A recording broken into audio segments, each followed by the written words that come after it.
നമസ്കാരം. അതിസാഹസികമായ സൈനിക നീക്കത്തിലൂടെയാണ് വെനസ്വേലൻ തലസ്ഥാനമായ കാരക്കാസിൽ നിന്നും പിടികൂടിയ പ്രസിഡന്റ് നിക്കോളാസ് മഡ്രോയെയും ഭാര്യ സിലിയ ഫ്ലോറസിനെയും വിചാരണയ്ക്കായി ന്യൂയോർക്കിൽ എത്തിച്ചത്.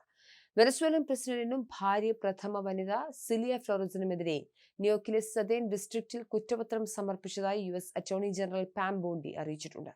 വെനസ്വേലയിൽ നിന്നും അമേരിക്കൻ ഡെൽറ്റ ഫോഴ്സ് അതിനിർണായക നീക്കത്തിലൂടെയാണ് മഡ്രോയെയും ഭാര്യ സിലിയ ഫ്ലോറസിനെയും ന്യൂയോർക്കിൽ എത്തിച്ചത്. മയക്കുമരുന്ന്, ഭീകരത, കൊക്കൈൻ ഇറക്കുമതി ചെയ്യാനുള്ള ഗൂഢാലോചന, മെഷീൻ ഗണ്ണുകളും വിനാശകരമായ ഉപകരണങ്ങളും കൈവശം വയ്ക്കൽ, US-നെതിരെ മെഷീൻ ഗണ്ണുകളും വിനാശകരമായ ഉപകരണങ്ങളും കൈവശം വയ്ക്കൽ അടക്കമുള്ള കുറ്റങ്ങൾ ചുമത്തിയാണ് ദമ്പതികൾക്കെതിരെ കേസെടുത്തിട്ടുള്ളത്. US customs and border protection സിസ്റ്റത്തിൽ അവരുടെ വിവരങ്ങൾ നൽകുന്നതിന് മുൻപ് ബയോമെട്രിക്സ്, വിരലടയാളങ്ങൾ, മഗ് ഷോട്ടുകൾ എന്നിവ എടുക്കേണ്ടതുണ്ട്.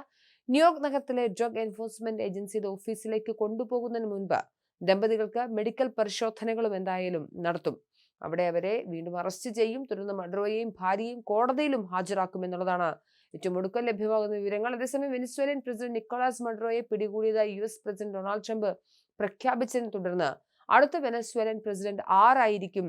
അത് US തിരഞ്ഞെടുപ്പ് നടത്തുമോ അതോ പുതിയ രാഷ്ട്രത്തലവനെ US നിയമിക്കുമെന്നത് പ്രധാന ചോദ്യമായി മാറിയിരിക്കുകയാണ്.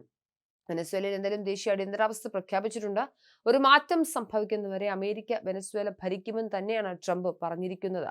അടുത്ത പ്രസിഡന്റ് ആരായിരിക്കുമെന്ന കാര്യത്തിൽ അദ്ദേഹം യാതൊരു സൂചനകളും നൽകിയിട്ടില്ല. കാരക്കാസിൽ നിന്നുള്ള ഔദ്യോഗിക പ്രസ്താവനകളൊന്നും പുതിയ പ്രസിഡന്റിനെ സ്ഥിരീകരിച്ചിട്ടില്ല. വൈസ് പ്രസിഡന്റ് ഡെൽസി റോഡ്രിഗസും പ്രതിപക്ഷ പിന്തുണയുള്ള നേതാക്കളും ഉൾപ്പെടെ നിരവധി പേരുകൾ ഇപ്പോൾ ചർച്ചയിലുണ്ട്. എന്നാൽ ഇതിലൊന്നും സ്ഥിരീകരണമില്ല. അതേസമയം വെനസ്വേലയുടെ ഭരണഘടന പ്രകാരം വൈസ് പ്രസിഡന്റ് ഡെൽസി റോഡ്രിഗസ് പ്രസിഡന്റിന്റെ പിൻഗാമിയാകേണ്ടതാണ്. എന്തായാലും ഇതിനിടെ ഉയർന്നു കേൾക്കുന്ന പേര് വെനസ്വേലൻ പ്രതിപക്ഷ നേതാവായ മരിയ കൊറീന മച്ചാഡോയുടേതാണ്. എന്നാൽ ഇതിലും ഔദ്യോഗിക സ്ഥിരീകരണങ്ങളില്ല. വെനസ്വേലയിലെ ജനാധിപത്യപരമായ അധികാരമാറ്റം വരുന്നതുവരെ അമേരിക്ക ഭരിക്കുമെന്ന് മാത്രമാണ് പ്രസിഡന്റ് ഡൊണാൾഡ് ട്രംപ് പ്രഖ്യാപിച്ചത്. മരിയ കൊറീന മച്ചാഡോ പ്രസിഡന്റ് ആകുമെന്ന കാര്യത്തിലൊന്നും പ്രഖ്യാപനങ്ങളൊന്നും ഔദ്യോഗികമായി വന്നിട്ടില്ല. മാത്രമല്ല 2025 നൊബേൽ സമ്മാനം, സമാധാനത്തിനുള്ള നൊബേൽ സമ്മാനം മരിയയ്ക്ക് കിട്ടിയ സമയത്ത് ട്രംപ് അവരെ അനുമോദിച്ചിരുന്നു. മാത്രമല്ല ട്രംപിന് അനുകൂലമായ രാഷ്ട്രീയ നിലപാടുള്ള വ്യക്തി കൂടിയാണ് മരിയ. എന്തായാലും വെനസ്വേലയിൽ സുരക്ഷിതവും ശരിയായതും വിവേകപൂർണവുമായ ഭരണ കൈമാറ്റം സാധ്യമാകുന്നതുവരെ ആ രാജ്യം ഭരിക്കുമെന്ന് മാത്രമാണ് ട്രംപ് ഏറ്റവും ഒടുക്കം ഔദ്യോഗികമായി അറിയിച്ചിട്ടുള്ളത്. അതേസമയം മരിയ US നടപടിയെ പിന്തുണച്ചുകൊണ്ട് രംഗത്ത് വന്നിട്ടുണ്ട്. പ്രസിഡന്റ് നിക്കോളാസ് മഡ്രോയെയും ഭാര്യയും US പിടികൂടിയതിനു ശേഷം വെനസ്വേലയിൽ സ്വാതന്ത്ര്യത്തിന്റെ മണിക്കൂറുകൾ വന്നെത്തിയിരിക്കുന്നുവെന്നാണ് വെനസ്വേലൻ പ്രതിപക്ഷ നേതാവും സമാധാന നോബൽ സമ്മാന ജേതാവുമായ മരിയ കൊറീന മച്ചാഡോ പറഞ്ഞത്. എക്സ് പോസ്റ്റിൽ വെനസ്വേലക്കാർക്കും മറ്റ് നിരവധി രാജ്യങ്ങളിലെ പൗരന്മാർക്കുമെതിരെ നടത്തിയ ഹീനകരമായ കുറ്റകൃത്യങ്ങൾക്ക് നിക്കോളാസ് മഡ്രോ അന്താരാഷ്ട്ര ട്രയൽ നേരിടേണ്ടി വരുമെന്നും മച്ചാഡോ പറയുന്നുണ്ട്.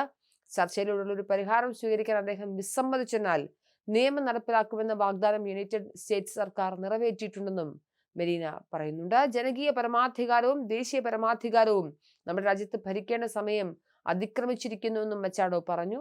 നമ്മൾ ക്രമസമാധാനം കൊണ്ടുവരുമെന്നും രാഷ്ട്രീയ തടവുകാരെ മോചിപ്പിക്കുമെന്നും അസാധാരണമായ ഒരു രാജ്യം നിർമ്മിക്കുമെന്നും നമ്മുടെ കുട്ടികളെ തിരികെ വീട്ടിലേക്ക് കൊണ്ടുവരുമെന്നും മച്ചാഡോ വ്യക്തമാക്കി. വെനസ്വേലയിൽ ജനാധിപത്യത്തിനുള്ള വർഷങ്ങളുടെ പോരാട്ടം ഒടുവിൽ ഒരു വഴിത്തിരിവിലെത്തിച്ചെന്നും മച്ചാഡോ പറഞ്ഞു.